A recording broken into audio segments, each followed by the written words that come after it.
Mi esposa me pidió el divorcio porque sus amigas siempre salen con hombres adinerados y me dijo que quería esa vida. Han pasado un par de años, y ahora quiere volver como si nada. La vi llorar con la cara perfecta, y con los ojos clavados en mi reloj. Me pidió que la perdone, pero su voz temblaba menos que su ambición. Y ahí entendí que no quería a Esteban, quería lo que Esteban ahora puede pagar. Yo no nací con nada especial. No era el chico de apellido compuesto ni el que heredó un departamento a los 22. Soy Esteban, el tipo que aprendió a calcular las cuentas del mes antes de aprender a descansar.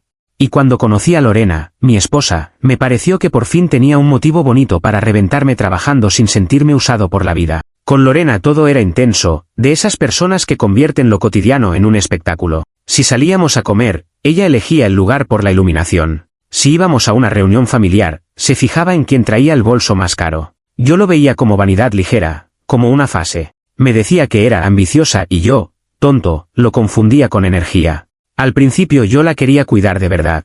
Trabajé turnos dobles, no por hacerme el héroe, sino porque me aterraba que se sintiera atrapada conmigo. Me repetía que la dignidad también se construye con constancia, renta pagada, nevera llena, una vida ordenada. Ella decía que apreciaba eso, pero lo decía como quien aplaude a un empleado eficiente. Con los años, nuestra dinámica se volvió una especie de examen permanente. Si yo estaba cansado, ella estaba más cansada. Si yo decía que no podíamos comprar algo, ella decía que un hombre que resuelve no pone excusas. Yo era el esposo y, al mismo tiempo, el proyecto a corregir. Y aún así, yo seguía intentando, porque tenía esa idea estúpida de que el amor se gana con sacrificio. Las amigas llegaron como llegan las grietas, al inicio no se notan, luego ya están en todas partes. Lorena empezó a salir con un grupo nuevo, mujeres que hablaban de hombres de alto valor como si fueran marcas. Todo en ella solía a comparación. No era me gusta esto, era mira lo que yo tengo y tú no. Yo intenté no juzgar, pero cada vez que Lorena regresaba de esas salidas, regresaba distinta.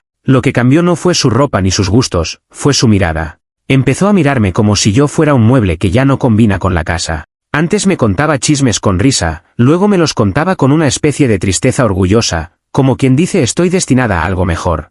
Y el veneno más eficaz fue ese, hacerle creer que estar conmigo era perder el tiempo. Yo intenté hablarlo como adulto.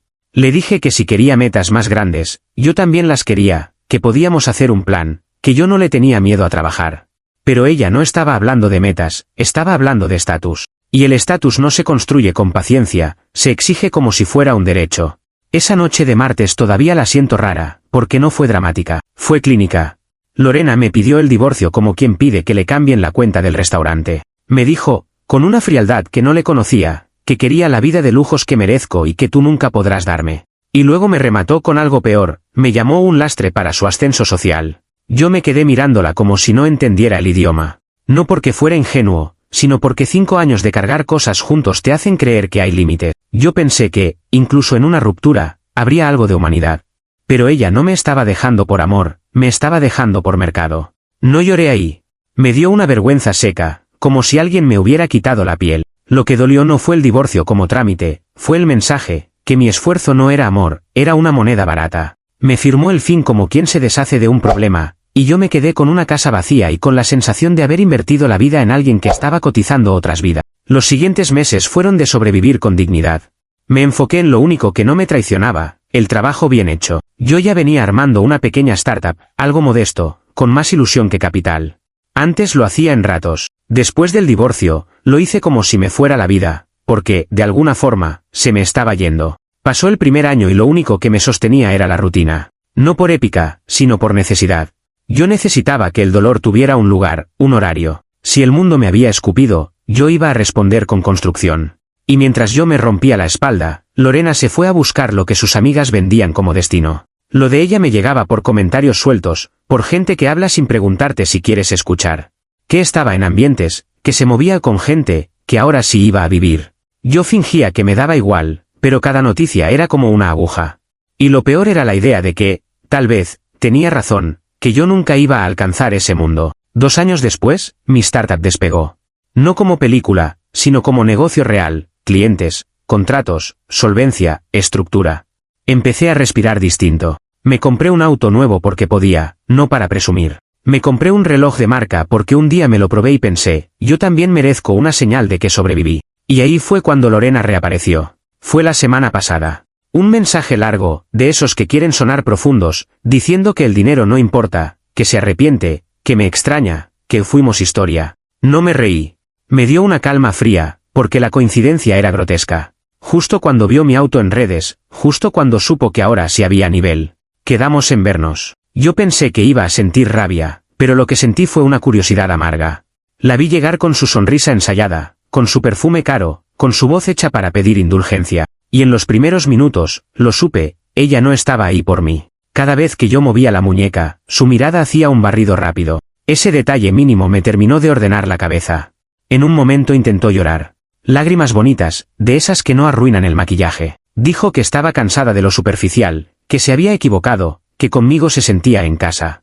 Y mientras decía casa, sus ojos volvían al reloj como si estuviera calculando un precio. Ahí fue el quiebre real, no el divorcio, sino entender que su arrepentimiento también era una estrategia. Yo pude haberla cortado en seco. Pude haberle dicho que se vaya, que no vuelva a acercarse, que se quedó sin mí para siempre. Pero decidí algo distinto. No por debilidad, sino por control. En vez de rechazarla de inmediato, la miré con una serenidad que a ella le encantó, y le dije, quizá tengas razón, ahora sí estoy a tu nivel. No fue una promesa, fue una cuerda. Y vi cómo se le encendió la esperanza, no la del amor, la del premio. Lorena sonrió como quien ya volvió a ganar. Y yo entendí que, si quería justicia, no era gritándole. Era dejándola avanzar un paso más, hasta que ella misma se exponga. Comentarios de la historia principal. Usuario Anónimo 1 dice, te dejó un martes como quien saca la basura y ahora vuelve porque vio tu auto en redes, Esteban. No es arrepentimiento, es oportunismo con perfume caro, y encima te escanea el reloj mientras finge llorar. Respuesta de OP, lo sé, y por eso lo que me pasó por la cabeza no fue volver, fue entender. Si la hubiera echado ese día, ella se iba con su cuento de víctima a otro lado. Yo necesitaba verla tal cual es, sin excusas, y ya me lo dejó clarísimo. Usuario Anónimo 2 dice, estás jugando con fuego. Esa mujer te llamó lastre para su ascenso social y tú le dijiste, ahora sí estoy a tu nivel, como si le abrieras la puerta otra vez. No me vengas con que es estrategia si luego te ablanda. Respuesta de OP, no me ablanda, me ordena. Yo ya lloré lo que tenía que llorar hace 2 años y lo hice en silencio, trabajando. Esto no es nostalgia, es observar cómo se mueve alguien cuando cree que ya te tiene. Y créeme, esa información vale más que cualquier grito. Actualización 1. Ha pasado 2 semanas desde la última actualización. Lo primero que hice fue tratar esto como lo que era, una operación de paciencia. Yo sabía que si Lorena olía rechazo, se iba a convertir en víctima y a desaparecer antes de mostrar su verdadera cara. Así que la dejé acercarse, pero en un terreno controlado. En esos días me buscaba con una intensidad que no tuvo en años. Mensajes de buenos días, preguntas sobre mi agenda, frases sobre lo mucho que aprendió y cómo la vida le enseñó a valorar lo real. A ratos sonaba convincente, hasta que metía la palabra estabilidad como quien mete una contraseña. Cada frase parecía diseñada para encajar en mi nuevo mundo. Yo le seguí el juego sin caer en cursilerías. Le respondía lo justo, la invitaba a vernos, siempre en lugares donde yo podía observarla. Me fijaba en qué preguntaba, qué evitaba, qué le emocionaba. Y había un patrón clarísimo, cuando hablaba de mí como persona, se quedaba en generalidades, cuando hablaba de mi vida nueva, entraba en detalles. La invité a cenar a restaurantes exclusivos, no por impresionarla, sino por tentarla. Yo quería que se sintiera de vuelta en la vitrina que ella idolatra. Y funcionó, Lorena se transformaba frente a la gente, se arreglaba más, modulaba la voz, se reía más fuerte, como si la vieran los mismos ojos que ella quería conquistar. Pero le puse una condición que parecía romántica y era una trampa elegante. Le dije que, si estábamos reconectando, yo quería verla impecable en mis eventos de negocios, porque mi entorno era exigente y yo necesitaba una pareja que entienda ese nivel. No le dije gasta, pero le abrí el camino para que ella sola lo haga. Y Lorena se lo tomó como un reto personal. En cuestión de días empezó a mandarme fotos de vestidos, de zapatos, de tratamientos estéticos. Primero me lo presentaba como me hace ilusión, y luego como es importante para tu imagen. Yo no le ofrecí pagarle nada. No le prometí nada. Solo asentía con frases neutras, y ella interpretaba todo como inversión segura. La codicia es muy obediente cuando cree que va a cobrar. Lorena empezó a hablar como si ya estuviera dentro de mi vida, no invitada, sino instalada. Comentaba sobre nuestro estilo, sobre cómo se vería la sala con tal decoración, sobre lo bien que combinaría en ciertos eventos. Y a mí me daba una mezcla rara, por un lado, asco, por otro, claridad. En la primera semana intentó acelerar lo íntimo. Después de una cena, cuando nos subimos al ascensor, se pegó a mí con esa confianza que no se gana en 2 semanas. Dijo que quería quedarse a dormir en mi nuevo departamento, como si eso fuera lo natural, como si la historia vieja le diera derechos nuevos. Yo sentí esa punzada de peligro, ese era el momento donde ella quería anclar algo. No la rechacé con dureza porque eso la habría hecho cambiar de táctica. Me adapté con una máscara que a ella le encanta, la del caballero. Le dije que quería hacer las cosas a la antigua, que me emocionaba que todo sea especial, que no quería precipitarme, que quería el momento perfecto. Fue delicioso ver cómo eso, en vez de ofenderla, la desesperó. Lorena no quería amor lento, quería posesión rápida. Y al decirle que espere, le hice creer que el premio era real, solo que estaba detrás de una puerta más. Desde ese día empezó a esforzarse más, a sonreír más, a preguntar menos por lo que pasó y más por lo que viene. Y ese cambio me confirmó que yo había acertado, estaba alimentando su codicia. Mientras tanto, yo también estaba moviendo fichas sin que ella lo note. No con conspiraciones absurdas, sino con algo más simple, dejar que la gente vea cómo se presenta. La empecé a llevar a reuniones pequeñas, nada oficial, solo encuentros donde se cruzaba con gente de mi entorno. Y Lorena hacía lo mismo siempre, exageraba su cercanía conmigo, hablaba como si me conociera en esta versión nueva, y se le escapaban frases que olían a apropiación. En una de esas, se puso a opinar sobre un negocio mío como si fuera su terreno. Dijo, delante de un par de personas, que Esteban ahora piensa en grande, ya no es ese chico conformista. Conformista. Esa palabra me cayó como una piedra, porque me recordó exactamente quién era ella por dentro. Se estaba felicitando a sí misma por mi éxito, como si yo fuera un producto que ella ayudó a mejorar con su abandono. El final de esas 2 semanas fue su pequeña confesión involuntaria. Me dijo que estaba feliz de que al fin la vida me haya puesto donde merezco estar, y lo dijo con una naturalidad que me dio risa por dentro. No dijo estoy feliz por ti. Dijo donde merezco. Era ella hablándole a su espejo. Esa noche volvió a intentar quedarse en mi departamento. Esta vez con una mezcla de ternura y presión, como si mi negativa anterior fuera una prueba que ella tenía que superar. Yo repetí mi discurso de caballero y le dije que el momento perfecto estaba cerca, que quería que sea inolvidable. Y la vi morderse el orgullo para aceptar. Cuando se fue, yo me quedé en silencio mirando mi sala nueva, pensando que a veces la gente no cambia, solo cambia de táctica. Y mi nueva amenaza no era que ella me rompa el corazón. Era que ella se crea con derecho a mi vida pública, a mi reputación, a mi entorno. Si yo no cerraba esto con precisión, Lorena iba a contaminarlo todo como antes. Comentarios de la actualización 1. Usuario anónimo 1 dice, es que es clarísimo, le pediste que se vea impecable en tus eventos y ella corrió a endeudarse en vestidos y tratamientos como si ya tuviera tu tarjeta en el bolsillo. No te está reconquistando, se está uniformando para entrar al club. Respuesta de OP, exacto. Y lo más fuerte es que ni siquiera lo esconde, solo lo disfraza con palabras bonitas. Yo no le estoy comprando nada, pero ella está actuando como si ya hubiera cobrado. Eso me sirve porque acelera su caída. Cuando alguien se endeuda por una fantasía, se vuelve más imprudente. Usuario anónimo 2 dice, me da miedo que la estés dejando acercarse demasiado. Ya intentó dormirse en tu casa 2 veces y tú jugando al caballero. Esa gente después se inventa historias, te mancha, te arma un show. Respuesta de OP, por eso estoy cuidando el terreno. No le estoy dando acceso real a nada importante y no estoy improvisando. Ella cree que está entrando, en realidad, está mostrando cómo se comporta cuando cree que le pertenece algo. Y eso, cuando llegue el momento, va a hablar por sí solo. Actualización 2. Ha pasado una semana desde la última actualización. En esos 7 días, Lorena empezó a actuar como si el momento perfecto ya tuviera fecha, aunque yo nunca le di ninguna. Me hablaba con esa seguridad peligrosa de la gente que se convence a sí misma primero y después pretende que el mundo confirme. Y yo la dejé, porque esa confianza falsa es exactamente lo que vuelve imprudente a alguien. Mi objetivo en esta fase era sencillo, construir un escenario donde Lorena se exponga sola frente a la élite que siempre quiso impresionar, sin que yo tenga que acusarla de nada. Si la humillación venía de mi boca, ella iba a convertirlo en venganza resentida. Si la humillación venía de su propio teatro, iba a ser una sentencia. La oportunidad llegó con la gala de aniversario de mi empresa. No era un evento cualquiera, iba a estar lleno de inversores, socios, colegas, gente que piensa en reputación como si fuera moneda. Yo sabía que Lorena soñaba con ese tipo de lugares como otros sueñan con playas. Y sabía que, si le abría esa puerta, ella iba a correr sin mirar. La invité como quien deja caer un anzuelo con brillo. Le dije que quería que me acompañe y que, durante la noche, haría un anuncio especial sobre mi futuro personal. No le dije cuál.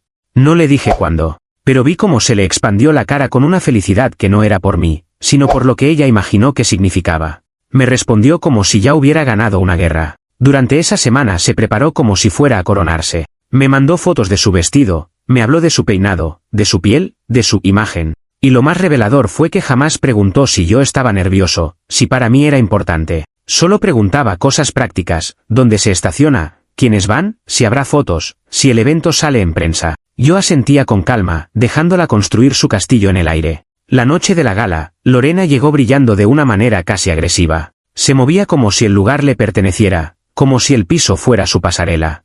Y lo más incómodo fue ver su actuación de mujer de empresario con tanta naturalidad, como si se hubiera entrenado años para ese papel. Yo la recibí sin exagerar afecto, solo lo suficiente para que ella se sienta segura. A los pocos minutos empezó a presentarse sola. Yo no la había presentado formalmente a nadie todavía, pero a ella no le importó. Se acercaba a grupos y soltaba frases como si fueran tarjetas, que me conocía desde hace años, que entendía el negocio, que estaba feliz de ver hasta dónde hemos llegado. Ese demos me daba ganas de reír y de vomitar al mismo tiempo. Con los empleados fue peor. Los miraba como si fueran parte del decorado, como si existieran para servirle el concepto de estatus. A una chica del equipo de eventos le habló con un tono condescendiente, preguntándole si siempre trabajan así de rápido y si ya le habían dado instrucciones claras. Yo vi a mi gente tensarse, y ahí confirmé que esto tenía que terminar con un cierre quirúrgico. Lorena no solo era interesada, era cruel cuando se sentía arriba. Durante 2 horas la dejé inflarse. No por sadismo, sino por estrategia. La gente importante observa sin que se note, y yo quería que ellos vean su manera de moverse, su manera de hablar, su manera de apropiarse de un lugar que no era suyo. Lorena se convirtió en el centro de atención por su propia necesidad de dominar el ambiente. Y en su cabeza, cada mirada era admiración, no alerta. En medio de esa euforia, ella empezó a actuar como si ya fuera oficial. A un inversor le dijo que estaba emocionada por lo que viene y que Esteban siempre fue un visionario, solo necesitaba el empujón correcto. El empujón correcto. O sea, ella. Ese tipo de frases son veneno porque se pronuncian con una sonrisa, pero cargan una intención de adueñarse del mérito. Y mientras Lorena hacía su show, Andrea estaba ahí. Andrea, mi socia y mi pareja real, la mujer que estuvo conmigo cuando no había autos nuevos, cuando había reuniones en cafeterías y planes dibujados en servilletas. Ella se quedó en la barra, tranquila, con una elegancia que no pedía permiso. Observaba con una mezcla de diversión y paciencia, como quien ve a alguien jugar ajedrez sin saber que está en jaque. Lorena la vio, claro. Solo que no la ubicó. Para ella, Andrea era otra mujer del evento, una más. Y eso también fue clave. Lorena no identifica alianzas, identifica jerarquía. Se fijó en los trajes, en los relojes, en los nombres importantes. Andrea no necesitaba gritar su lugar, porque su lugar era real. A medida que la noche avanzaba, Lorena se iba soltando más. Se reía fuerte, tocaba mi brazo al hablar con otros, se inclinaba hacia mí como si estuviera reclamando territorio. En un momento incluso me dijo, al oído, que le encantaba volver a estar donde pertenecemos. Yo le respondí con una sonrisa mínima y un silencio que ella interpretó como complicidad. El anuncio especial se volvió su droga. Cada tanto me preguntaba, con voz baja, si faltaba mucho. Me decía que estaba nerviosa, pero no era nervio de amor, era nervio de escena. Yo le dije que tenga paciencia, que todo llega a su tiempo. Y ella respiró hondo como si estuviera a punto de recibir una corona. El problema de inflar un ego frente a tanta gente es que el ego se vuelve imprudente. Lorena comenzó a tratar a algunos como si fueran inferiores y a otros como si fueran escalones. Y en eventos así, la gente no te perdona eso, no porque sean buenos, sino porque su mundo se basa en códigos. Lorena estaba rompiendo códigos sin darse cuenta. En la última hora, ella ya se presentaba con una frase que me hizo apretar la mandíbula: soy Lorena, la esposa de Esteban. No ex esposa. No su pareja. Esposa. Lo decía con un orgullo casi infantil, como si la palabra por sí sola le diera legitimidad. Y varias miradas se clavaron en mí esperando confirmación, y yo solo mantuve la calma. Cuando empezó el momento del brindis, yo sentí algo raro, no emoción, sino serenidad.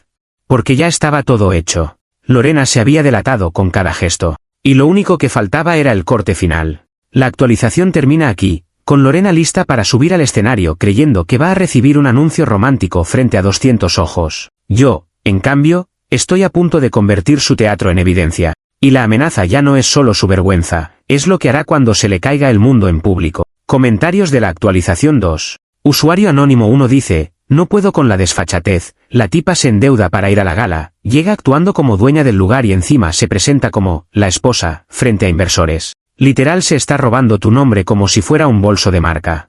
Respuesta de OP, eso mismo pensé cuando la escuché. Y por eso aguanté la incomodidad. Porque si yo la frenaba, ella iba a decir que yo, la escondo, o que soy cruel. Dejándola hablar, Se vuelve imposible que después invente una versión donde ella era humilde y yo el malo. Usuario Anónimo 2 dice, ojo, esa gente de la élite no perdona el ridículo, pero tampoco perdona el show. Si tú la destruyes en el escenario, pueden verte como el tipo que arma espectáculos personales en un evento de negocios. Te puede salpicar. Respuesta de OP, por eso el enfoque no es destruirla con insultos ni drama. Es decir, una verdad corta que ella misma ya dejó en evidencia y cerrar con algo firme. No necesito gritar. Solo necesito que el lugar entienda quién es ella, y quién estuvo de verdad. Actualización 3. Ha pasado 3 días desde la última actualización. Todavía puedo recordar el silencio exacto del salón cuando me llamaron para el brindis principal. Es curioso cómo un lugar lleno de música y risas puede congelarse con solo una mirada hacia el escenario. En ese instante, Lorena ya estaba lista, respirando como quien va a ser anunciada. Yo subí con una copa en la mano y con esa calma que solo aparece cuando ya tomaste una decisión irreversible. Miré a la gente, socios, inversores, colegas, empleados, personas que no se impresionan fácil porque su mundo se construye sobre apariencia. Y luego miré a Lorena, que estaba abajo, sonriendo con una emoción tan grande que parecía una niña frente a un regalo. La llamé. Lo hice sin romanticismo, con un gesto simple. Y ella subió rápido, orgullosa, acomodándose el vestido como si la tela fuera un título nobiliario. Se paró a mi lado y me agarró el brazo con una confianza absurda, como si ya fuera oficial. Yo sentí su mano apretando, reclamando espacio. Empecé hablando de la empresa. Agradecí a la gente que apostó cuando no era cómodo apostar. Mencioné el trabajo, las noches largas, el equipo, los errores, el crecimiento. Lorena sonreía, pero se notaba que esperaba otra cosa. Su mirada iba del público a mí, buscando la frase que la convierta en protagonista. Y entonces hice la transición, sin drama. Dije que la vida a veces te da golpes que parecen desgracias, pero se convierten en combustibles. Dije que, hace 2 años, aprendí una lección importante sobre el valor real de la lealtad. Y en ese momento, la sonrisa de Lorena se volvió un poco más tensa, como si su intuición le gritara que algo no olía bien. La miré, y dije algo simple, directo, con el tono de quien cuenta un hecho, no una venganza. Presenté a Lorena como mi exesposa. Ese ex cayó como una piedra. Se le movieron los ojos 1 milímetro, como si el escenario se inclinara. Y antes de que ella pueda reaccionar, dije en voz alta que hace 2 años ella me dejó porque yo no tenía dinero. No lo adorné. No lo exageré. Dije que me pidió el divorcio porque quería la vida de lujos que yo no podía darle. Dije que me llamó lastre para su ascenso social. Y ahí, el salón hizo algo extraño, no hubo gritos ni murmullos al inicio, hubo ese silencio de cuando alguien entiende el subtexto de una escena y espera el remate. Lorena intentó sonreír, pero su cara ya no obedecía. Quiso apretar más mi brazo, como para contenerme, como para callarme con fuerza física. Yo me aparté con suavidad, como quien se zafa de una cadena sin hacer show. Y ahí seguí, con el mismo tono tranquilo, diciendo que ese dolor fue el empuje que me hizo construir lo que ahora todos celebraban. El golpe final fue el agradecimiento. La miré y dije, gracias, Lorena. Gracias por enseñarme que la lealtad barata sale cara. No dije eres una interesada, no insulté. Solo la puse en el lugar exacto de su propia frase, frente al mismo tipo de personas a las que ella quería pertenecer. Y ese lugar no era elegante. Lorena se quedó tiesa. Sus ojos empezaron a buscar salidas, como si la mente intentara huir antes que el cuerpo. Yo sentí la tensión de su respiración, la humillación subiéndole a la cara como calor. Pero todavía no era jaque mate. Eso fue el jaque. Entonces llamé a Andrea. Y el ambiente cambió como si alguien hubiera encendido otra luz. Andrea subió con la calma de quien no necesita actuar. Se paró a mi lado sin aferrarse a mí, sin invadir, sin reclamar. Y yo la presenté como mi socia y como la mujer que estuvo conmigo construyendo esto desde cero. Dije mi futura esposa. Y ahí sí, Lorena se rompió en tiempo real. Su cara pasó por todas las estaciones del desastre, incredulidad, rabia, vergüenza, pánico. Quiso hablar, quiso interrumpir, quiso agarrar el micrófono con esa desesperación de quien intenta cambiar el guión en vivo. Pero no era su escenario. Nunca lo fue. Lo que siguió fue rápido y, al mismo tiempo, eterno. Ella intentó hacer un show de lágrimas, pero las lágrimas no se le ordenaban. Intentó decir algo sobre lo que vivimos, pero sonó a comercial malo. Nadie la ayudó. Y ese fue el peor castigo para alguien como ella, que los mismos ojos que ella quería seducir la miraran con juicio. No la sacaron por agresiva. La sacaron porque su invitación ya no tenía sentido. Seguridad se acercó con esa neutralidad fría y le pidió que baje. Lorena quiso resistirse, pero resistirse era empeorar. Y mientras la escoltaban fuera, yo vi a varios hombres importantes mirarla con esa cara que en su mundo equivale a un sello, no confiable. Después del evento, el daño se multiplicó solo. Porque la élite habla. Habla bajito, pero habla. Y Lorena no perdió solo una noche, perdió el relato. Quedó marcada como la mujer que dejó al tipo antes de que fuera exitoso y volvió cuando ya lo era. Quedó marcada como la que se presentó como esposa sin serlo. Y en esos círculos, la desesperación se huele como sangre.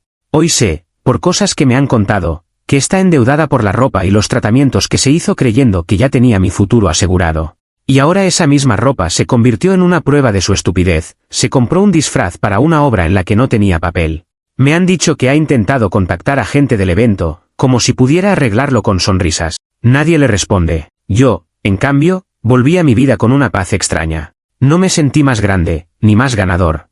Me sentí limpio.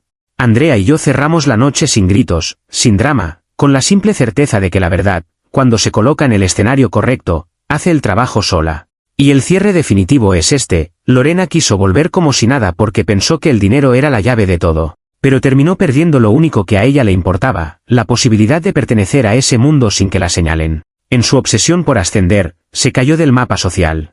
Y yo, por primera vez en mucho tiempo, sentí que el pasado quedó atrás de verdad. Comentarios de la actualización 3. Usuario anónimo 1 dice: jaque mate perfecto, la presentaste como ex, dijiste lo del divorcio por dinero y encima agradeciste el golpe como combustible, sin insultarla. Y remataste con Andrea, la que sí estuvo desde cero. Eso duele más que cualquier grito. Respuesta de OP, porque gritar habría sido darle espectáculo. Yo no quería una pelea, quería un cierre. Ella vive de relatos, de venderse como víctima o como trofeo. Esa noche se quedó sin relato posible, y eso para ella es peor que una derrota. Usuario anónimo 2 dice: no sé si sentir satisfacción o pena. Ver a alguien derrumbarse así frente a 200 personas suena cruel. Pero también, ella te llamó lastre y volvió por el reloj. Se buscó exactamente lo que le diste. Respuesta de OP, no fue por crueldad. Fue por justicia y por protección. Yo no la saqué a humillarla, ella se subió sola creyendo que iba a cobrar. Y la verdad es que, si no ponía un límite definitivo ahí, ella iba a seguir intentando entrar por donde pudiera. Esa noche cerré la puerta sin violencia, solo con realidad.